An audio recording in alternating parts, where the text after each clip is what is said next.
voulez parler anglais couramment mais vous avez l'impression de partir un petit peu dans tous les sens, vous avez l'impression de vous éparpiller et de ne pas du tout avoir de clarté, ni d'organisation, ni de structure.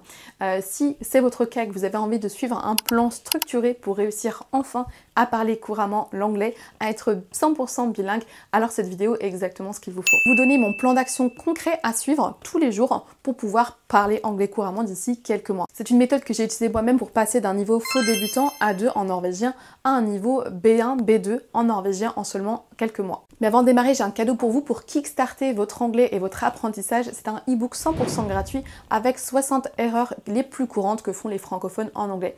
C'est 100% gratuit et vous le trouvez dans la description juste en dessous. Moi, c'est Léa de la chaîne Léa English et je suis ex-prof d'anglais, ex-sportif de haut niveau et aujourd'hui je crée du contenu pour apprendre l'anglais de façon simple, ludique et efficace pour vraiment apprendre l'anglais le plus utile, l'anglais 20-80. Je suis polyglotte, je parle 5 langues à différents niveaux, dont le norvégien avec un niveau B1/B2. J'ai décidé il y a peu de temps de me remettre au norvégien pour un futur voyage en Scandinavie et justement j'ai concocté ce plan d'action que vous allez pouvoir me piquer et utiliser vous aussi pour progresser en anglais ou dans n'importe quelle autre langue que vous voulez améliorer. Avec ce plan d'action, on va travailler 3 compétences indispensables, on va enlever tout le superflu et on va se concentrer seulement sur quelques petites choses qui vont vraiment faire avancer les choses et vraiment vous faire progresser. La toute première, c'est d'apprendre du vocabulaire parce que c'est indispensable de progresser, d'améliorer votre vocabulaire, d'apprendre des nouvelles expressions. Vous savez peut-être qu'un natif, un anglophone, connaît entre 25 à 30 000 mots dans sa langue maternelle.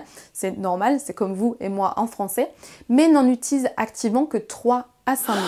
C'est-à-dire que la plupart du temps, lorsque vous communiquez en anglais ou dans une autre langue étrangère, avec 3 à 5 000 mots, vous allez pouvoir vous en sortir dans la plupart des cas. Mais l'autre réalité, c'est que si vous êtes débutant en anglais, vous connaissez certainement entre 1000 et 1500 mots, et encore ça c'est le niveau faux débutant. Si vous êtes au niveau intermédiaire, c'est plutôt entre 1005 et 2000.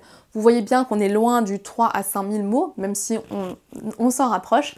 Et le fait d'apprendre du vocabulaire, d'apprendre des expressions, c'est une des composantes qui va faire que vous allez passer au niveau suivant et que vous allez progresser. Si vous voulez savoir où vous en êtes, je vous mets un tableau à l'écran tout de suite pour voir un petit peu où est-ce que vous êtes, où vous vous situez, et vous allez pouvoir savoir un petit peu qu'est-ce qui vous manque entre guillemets avant le niveau fluent, niveau courant, qui est pour moi le niveau B2. Alors comment on fait pour apprendre du vocabulaire tous les jours? Moi je vous conseille de n'apprendre que 5 mots par jour, 5 mots ou expressions, parce que si vous arrivez à tenir ça sur un an, au bout d'un an ça vous fait un paquet de mots. Entre 1500 et 2000 mots de plus sur une année, vous voyez qu'on passe largement d'un niveau à un autre.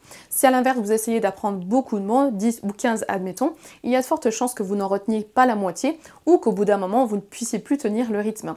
Donc je vous conseille plutôt de partir sur 5 mots, ça me semble être le juste milieu pour pouvoir progresser suffisamment rapidement mais pas non plus faire un burn-out et avoir envie d'abandonner au bout de quelques semaines. 3 meilleurs conseils pour apprendre le vocabulaire sont les suivants. Le premier, c'est d'apprendre le vocabulaire 20-80, c'est-à-dire les 20% de la langue les plus utiles et qui sont utiles dans 80% des situations.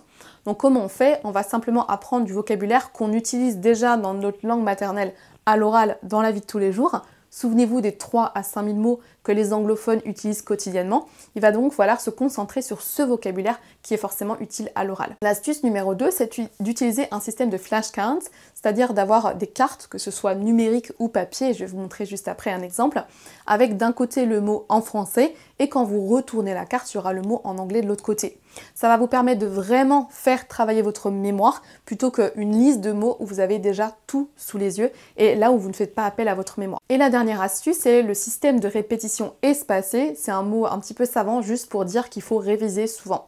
Vous n'allez pas pouvoir apprendre du vocabulaire simplement en lisant 1 ou 2 fois, il va falloir répéter régulièrement.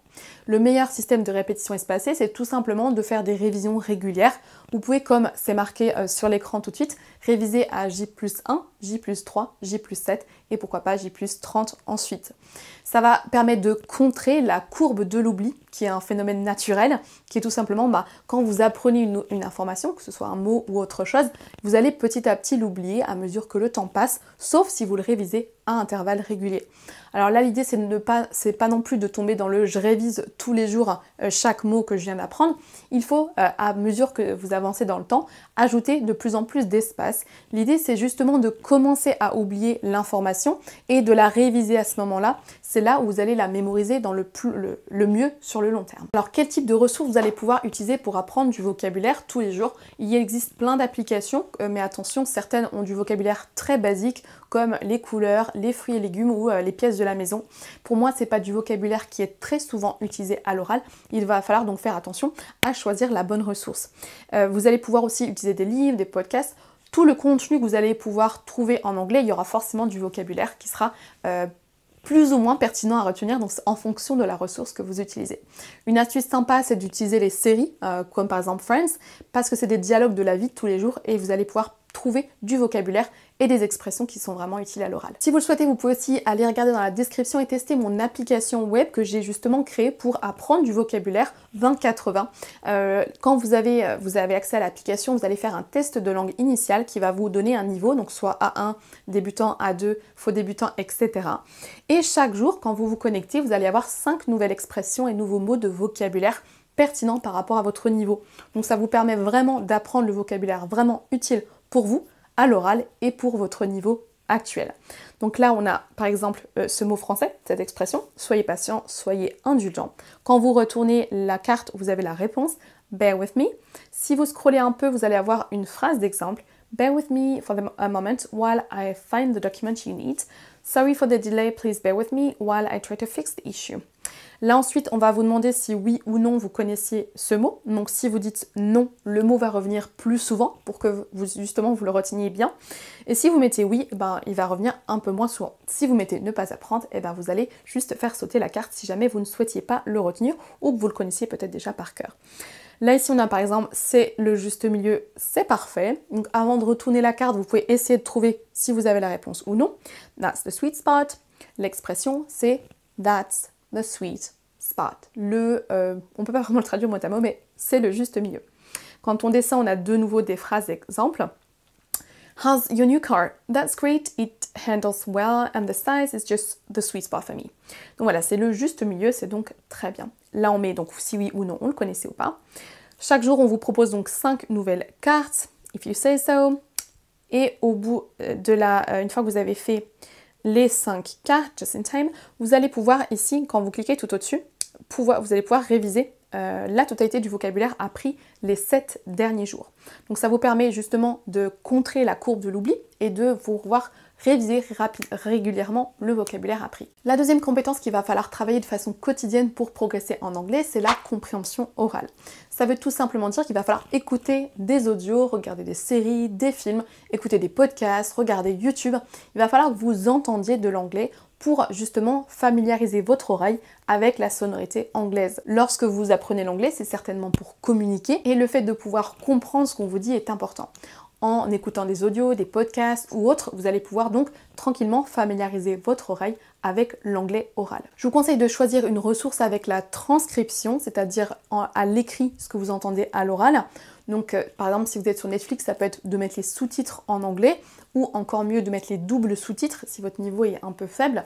Vous allez pouvoir mettre les sous-titres en français et en dessous en anglais avec une extension gratuite qui s'appelle Apprendre une langue avec Netflix. Vous pouvez aussi écouter des conférences TED par exemple ou écouter des podcasts. Attention parce que toutes les ressources ne proposent pas forcément la transcription ou les sous-titres. Donc ça va par contre être indispensable lorsque vous avez un niveau faux débutant / intermédiaire. C'est un niveau où vous n'allez pas comprendre tout ce que vous allez écouter. Peut-être que vous allez comprendre 60-70% du contenu. Et ce sera important d'avoir la transcription en anglais pour pouvoir en fait combler les trous et pouvoir mieux progresser en termes de compréhension orale. Sur mon application web, vous allez pouvoir également travailler votre compréhension orale et justement avec des dialogues assez courts et de la vie tous les jours. On vous a même mis la transcription justement pour pouvoir écouter l'audio et en même temps vous allez pouvoir lire ce qui est dit, donc ça va vous permettre de mieux progresser, de mieux comprendre l'audio tout simplement. Et on vous a aussi ajouté la traduction en français pour pouvoir vraiment combler les trous et regarder le vocabulaire qui vous manque éventuellement. La troisième compétence que je vous conseille de faire quotidiennement, ça va être de pratiquer. Il est tentant de faire du par cœur, d'apprendre beaucoup de vocabulaire, d'écouter des audios, de faire de ce qu'on appelle de l'input, donc c'est des choses qui viennent à vous, d'être relativement passif dans notre apprentissage et de ne jamais faire de output qui est en fait pratiquer, parler anglais, écrire de l'anglais. Parce que c'est un petit peu plus compliqué et qu'on a souvent plus de mal à s'exprimer. Mais c'est important d'avoir un équilibre entre l'input et l'output parce que si vous faites que du par cœur, apprendre, écouter et c'est tout, il y a un moment où vous n'allez jamais vous débloquer à l'oral. Donc pratiquer, c'est la troisième compétence que je vous conseille de faire de façon quotidienne. Ça va vous permettre de vous débloquer à l'oral, de pouvoir mémoriser encore mieux le vocabulaire que vous apprenez parce que vous allez vous en servir. Ça va vous permettre de travailler aussi la prononciation. Il existe différentes alternatives pour pouvoir pratiquer. Vous allez pouvoir soit prendre un prof sur différentes applications, vous allez pouvoir trouver un partenaire de langue avec qui vous allez échanger et aussi pratiquer avec un tuteur virtuel avec l'intelligence artificielle. Il existe des pour et des contre dans tous les cas. Vous avez donc 3 solutions globalement. Par exemple, le prof, vous allez devoir payer à chaque fois que vous avez la personne, mais l'avantage, c'est que c'est un être humain en face de vous, contrairement à de l'IA. Avec un partenaire de langue, c'est globalement gratuit, mais le désavantage, c'est que vous allez devoir partager votre temps entre la moitié en français et l'autre moitié en anglais, si c'est un échange anglais-français. L'intelligence artificielle, ça va vous permettre de pouvoir pratiquer à tout moment, dès que vous êtes disponible et de façon illimitée. Le désavantage, c'est que c'est un robot en face, mais donc voilà, vous allez pouvoir utiliser une ou plusieurs de ces 3 alternatives pour pouvoir pratiquer. Si vous voulez en savoir plus sur comment pratiquer avec l'intelligence artificielle pour progresser en anglais, je vous ai fait une vidéo complète à ce sujet, je vous mettrai le lien juste au-dessus et juste en dessous dans la description également. Sachez que sur mon application web Léa English, vous avez non seulement le vocabulaire, la compréhension orale avec les podcasts, mais aussi la pratique avec un tuteur virtuel. Si vous voulez découvrir mon application, vous allez dans la description, il y aura un lien pour aller sur la page. Donc on a vu les 3 compétences à travailler absolument tous les jours pour pouvoir progresser dans une langue étrangère. L'apprentissage du vocabulaire, la compréhension orale et la pratique. Alors maintenant, comment est-ce qu'on s'organise avec tout ça? Qu'est-ce qu'on fait? Qu'est-ce qu'on suit comme plan d'action pour pouvoir vraiment s'y tenir sur le long terme? Je vous propose déjà de vous fixer 10 à 15 minutes minimum pour un bloc d'une même compétence. Je vous conseille pas forcément de faire 5 minutes de l'un, ensuite 5 minutes de l'autre et ensuite encore 5 minutes de la troisième compétence. Quand vous démarrez quelque chose, essayez de faire 10 ou 15 minutes de la même activité, quitte à ne faire que ça. Par exemple, si vous écoutez un podcast, ne faites pas 5 minutes de vocabulaire, 5 minutes de podcast et 5 minutes de pratique, sans quoi vous démarrez quelque chose, vous vous mettez en route et vous êtes déjà en train de changer de ressources ou même juste de compétences à travailler.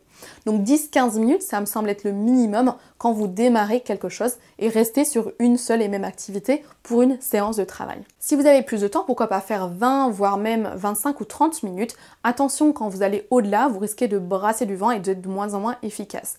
Il a été montré scientifiquement que quand on passe plus que 40 minutes sur une même tâche, on a tendance à être de moins en moins concentré et de moins en moins efficace et productif.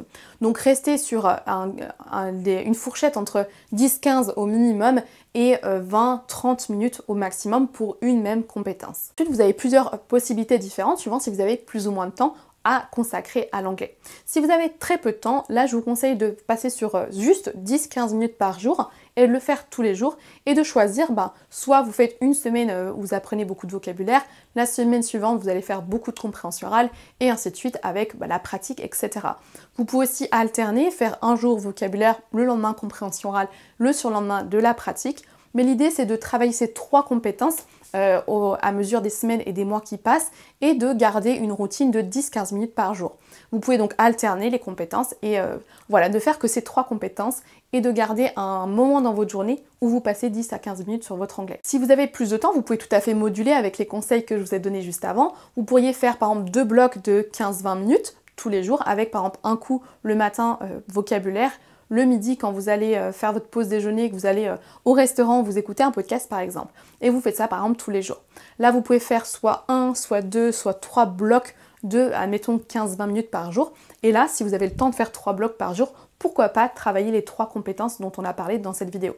Si vous avez peu de temps et que vous voulez progresser rapidement en anglais, je vous conseille un maximum d'utiliser le moins de ressources différentes. Si vous avez 50 000 applications, 3 séries, 5 chaînes YouTube, 4 livres et un Becherel, vous allez avoir du mal quand vous avez vos 10-15 minutes ou 20-30 par exemple, à vous mettre en route rapidement. Si à chaque fois vous devez choisir entre 15 000 outils différents, vous allez avoir du mal à vous mettre en route et à vraiment progresser. Je vous conseille donc au maximum d'avoir 3 ou 4 ressources et encore c'est déjà beaucoup. Si vous voulez vraiment réduire le champ des possibles et avoir une seule ressource pour travailler ces 3 compétences, je vous conseille d'aller regarder donc mon application dans la description. Mais sachez que plus vous multipliez les outils, c'est pas plus vous allez progresser, c'est plus vous allez avoir du temps, mais du temps à vous mettre en route et plus vous allez devoir faire des choix et ça prend du temps et de l'énergie. On récapitule donc 3 compétences à travailler: apprentissage de vocabulaire, compréhension orale et pratique. Ensuite, vous faites des blocs de 10-15 minutes si vous avez peu de temps ou 20 ou 30 minutes si vous avez un peu plus de temps.